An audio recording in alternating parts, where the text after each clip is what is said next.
Big Boss Malayalam season 6 live അപ്ഡേറ്റ്സിലേക്ക് പോവാം. Blinds ഒക്കെ തുറന്ന് എല്ലാവരും വീടിനകത്തേക്ക് കയറി. സ്പാ ചെയർ, റിസപ്ഷൻ ടേബിള്, ആരോ സൈൻ ബോർഡ്, ഇതൊക്കെയാണ് BB ഹോട്ടൽ ടാസ്കിനായിട്ട് വീടിനകത്ത് മാറ്റങ്ങളായിട്ട് ചെയ്തു വെച്ചിട്ടുള്ളത്. പിന്നെ കാണുന്നത് ശരണ്യയുടെയും അപ്സരയുടെയും രാവിലത്തെ വഴക്കിന്റെ ബാക്കിയാണ്. രാവിലെ നമ്മൾ പറഞ്ഞിരുന്നു രണ്ടുപേരുടെയും ഭാഗത്ത് തെറ്റില്ല, ഇത് വെറും ഒരു കോണ്ടന്റ് നാടകമാണ് എന്നുള്ള രീതിയിലാണ് രാവിലെ നമ്മൾ പറഞ്ഞത്. പക്ഷെ അപ്സര പറയുന്ന ചില പോയിന്റുകൾ കറക്റ്റ് ആണ് എന്ന് എനിക്കിപ്പോ തോന്നുന്നുണ്ട്.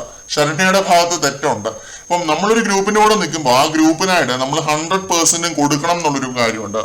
ഒരാൾ കുറച്ച് കൂടുതൽ കോൺട്രിബ്യൂട്ട് ചെയ്താലും ടീം ജയിക്കണം അല്ലെങ്കിൽ ഗ്രൂപ്പ് ജയിക്കണം എന്നുള്ളതാണ് ഏറ്റവും വലിയ കാര്യം. അതാണ് ഒരു ഗ്രൂപ്പിസം ഒരു സെറ്റപ്പിൽ നമ്മൾ പെരുമാറേണ്ട ആ രീതിയിലാണ്. അവിടെ ഗ്രൂപ്പിലുള്ളവർ ഇൻഡിവിജ്വൽ ഈഗോയ്ക്ക് ഒരു പ്രസക്തിയും ഇല്ല.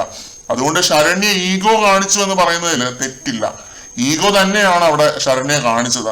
അപ്സര ശരണ്യയുടെ സ്പേസ് എടുത്ത് സംസാരിച്ചെങ്കിൽ പുള്ളിക്കാരിയുടെ മിടുക്കാണ്, അത് ഓവർ പവർ ചെയ്ത് നിൽക്കാനുള്ള അപ്സരയുടെ മിടുക്കാണ് എന്നാണ് ഞാൻ കരുതുന്നത്.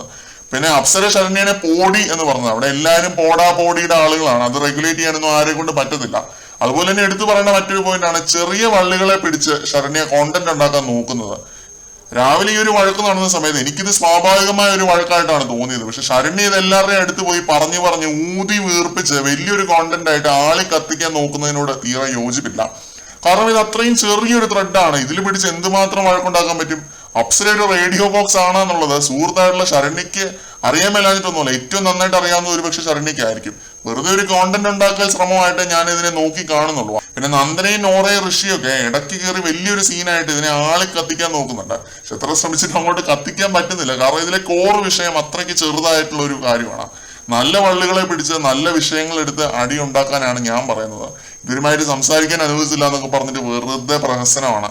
ശരണ്യ നോമിനേഷനിൽ നിന്ന് സേവ് ആവാൻ വേണ്ടി കളിച്ചൊരു ഗെയിം ആയിട്ടാണ് തോന്നുന്നത്. പാളിപ്പോയി, നല്ല ഒന്നാന്തരമായിട്ട് പാളിപ്പോയി.